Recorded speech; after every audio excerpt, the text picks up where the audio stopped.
کیا یہ حلالہ اسلامی نقطہ نظر میں جائز ہے؟ حلالہ کے بارے میں ایک بات سمجھیں کہ حلالہ کوئی قرآن کا حکم نہیں ہے، اللہ کے رسول کا حکم نہیں ہے، کوئی شریعت نے اس کا حکم نہیں دیا بھی حلالہ کراؤ۔ پہلے میں آپ کو حلالہ کیا ہے یہ بتاتا ہوں، پھر حلالے کا طرز بتاتا ہوں جو قرآن کریم اختیار کرتا ہے۔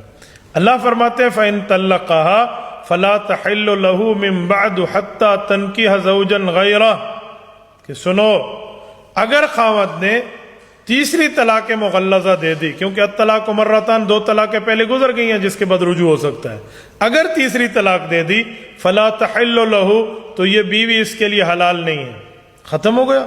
حتیٰ تنکح زوجا غیرہ، رب نے ایک صورت بیان کی ہے، حکم اور آرڈر نہیں ہے، امر نہیں ہے، ایک صورت بیان کی ہے کہ اگر اس بیوی کا کہیں اور نکاح ہو گیا عدت گزرنے کے بعد اور پھر خدا نخواستہ وہاں سے طلاق ہو گئی تو عدت گزرنے کے بعد یہ پہلے خاوند کے پاس آ سکتی ہے، یہ صورت ہے۔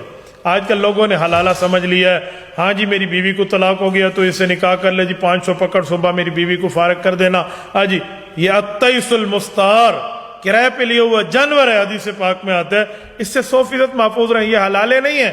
اس طرح کے آج کل حرامیں شروع ہو گئے ہیں، اللہ پاک ان حراموں سے محفوظ فرمائے۔ پتہ نہیں لوگوں نے حلالہ کو کیا سمجھ لیا۔ اور یہاں میں ایک بات مزید بھی کروں، آج کل لوگ کہتے ہیں کہ طلاق خاوند دیتا ہے، غلطی خاوند کرتا ہے تو سزا بھی خاوند کو ملے، حلالہ کرانا ہے تو اس کا کراؤ، لڑکی کا کیوں کرا رہے ہو، یہ تو عورت کو سزا دے رہے ہیں نہ کردہ گناہ کی۔ اصل میں سمجھنے میں تھوڑی سی کمی ہے، اگر اس پہ غور کیا جائے، تدبر کی جائے تو اس کا جواب بڑا آسانی سے سمجھ آ سکتا ہے۔ یہ کوئی ایسی بات نہیں ہے جو سمجھ نہ آ سکے۔ وہ کیا ہے؟ حلالہ عورت کرا رہی ہے، کیوں کہ میں اپنے خاوند کے پاس لوٹوں۔ کیوں لوٹ؟ تجھے کس نے کہ تو اس کے پاس جا؟ اس ظالم نے تو اللہ کے عرش کو ہلا دیا ہے طلاق دے کے، اس ظالم نے تجھے استعمال کر کے یوں پھینک دیا جیسے ٹیشو کو پھینکا جاتا ہے، اس ظالم نے تجھے طلاق کر کے خود سے جدا کر دیا ہے، تیرے وفاؤں کو اس نے یہ جواب دیا ہے، تو ایسے ظالم کے پاس جانا چاہتی ہے؟ تو اس عورت کو یہ اللہ پاک نے ایک صورت بتائی ہے، اگر جانا چاہتی ہے تو یہ ہوگا۔ تو یہ نہیں ہے کہ اللہ حکم کر رہے ہیں، اگر یہ عورت اس کے باوجود بھی اس ظالم کو اختیار کرتی ہے تو پھر یہ اس کی غلطی کی خود اس کو معاملات سزا ہے نا، پھر اس کو خاوند کی غلطی اور عورت کی سزا نہ کہیں۔ اسلام کہتے ہیں 3 طلاق کے بعد عورت جدا ہے، عدت گزارے، جہاں مرضی ہے نکاح کرے۔ یہ کون سی بات ہے؟ آپ اسی ظالم کے پاس جا کر جاتے ہیں۔ میں حیران ہوتا ہوں بعض اوقات، یہ آج کی بات ہے، آج ایک خاتون خانہ تشریف لائی اپنے گھر والوں کے ساتھ اور یوں حلالے کی بات چلی، میں نے کہا میری بہن آپ اسی کے پاس جانا چاہ رہی ہیں، میرے بچے ہیں۔ میں نے کہا میری بہن میرے بچے ہیں کا کیا مانا؟ اس ظالم نے کیا سے کیا کر دیا، بالغ ہونے تک بچے تیرے پاس رہیں گے، اس کے بعد ان کو اختیار ہے۔ آپ کیسے سمجھتی ہیں کہ وہ آپ سے بچے کھینچ سکتا ہے؟ کس نے کہا کھینچ سکتا ہے؟ نہ اسلام کھینچنے دیتا ہے، نہ قانون کھینچنے دیتا ہے۔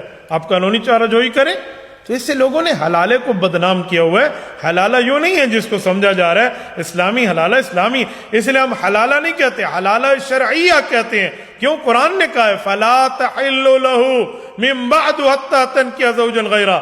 آسان اور بہترین طریقہ کیا ہے کہ جب طلاق ہو جائے اس عورت کو عدت گزرنے کے بعد دوسرے شوہر سے اس کا نکاح کر دیا جائے۔ ہاں اگر بالفرض ان کی آپس میں بن نہ پڑے، ان بن ہو گئی، طلاق ہو گئی تو لوٹ سکتی ہے عدت گزار کے اس کے پاس، ورنہ نہیں۔ تو یہ تو نہیں کرنا چاہیے، اور لوگوں نے سمجھ لیا کہ بس یہ حکم ہے اور اس کو کرانا شروع کر دو، ایسی بات کوئی نہیں ہے۔